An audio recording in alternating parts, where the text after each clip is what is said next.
Hello DC fan, Djustsee right here. Today DC News. Next Point News just dropped a big update on Man of Tomorrow. The new casting breakdown hints that the movie main villain could be either Brainiac or Mongul. DC Studios is preparing its fourth feature film, with casting now underway for the main villain.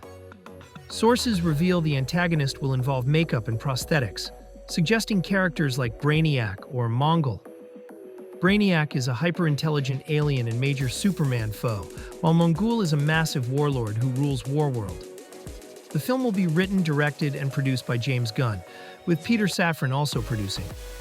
David Corenswet, Superman, and Nicholas Hoult, Lex Luthor, will return as co-leads, and rumors suggest the two characters may both clash and cooperate.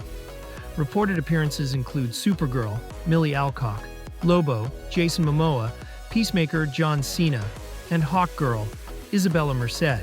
So here's what's going on with Supergirl, Woman of Tomorrow.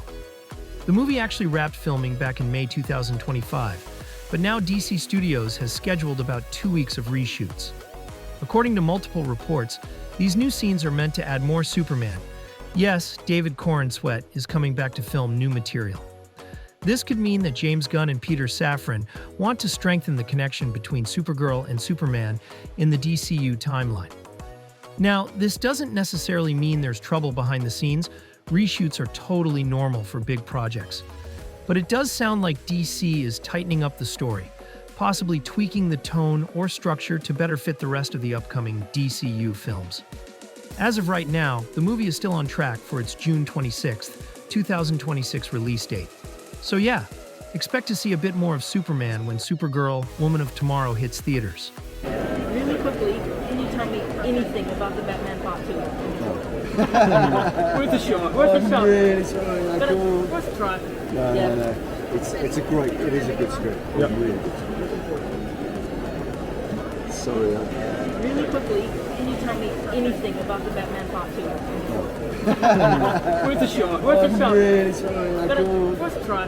No. It is a good script. Yep. Really good. Sorry.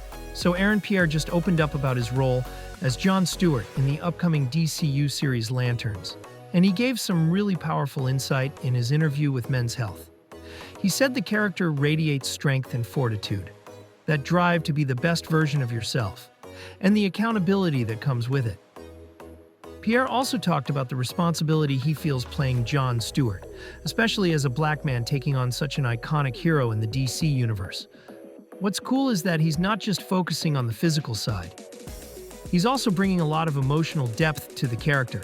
He mentioned how the Green Lantern's power isn't just about strength, but also creativity and imagination, building things from sheer willpower. The show itself is described as a buddy cop-style series featuring John Stewart and Hal Jordan, and it sounds like Pierre is putting everything into making Stewart feel real, grounded, and powerful. So yeah, Aaron Pierre's take on Lanterns already has fans hyped. It sounds like we're getting a version of John Stewart that's both heroic and deeply human.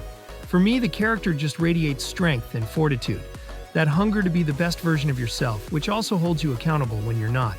Sounds like Andy Muschietti isn't allowed to talk about Batman. Why? Likely because of the impending sale of WBD.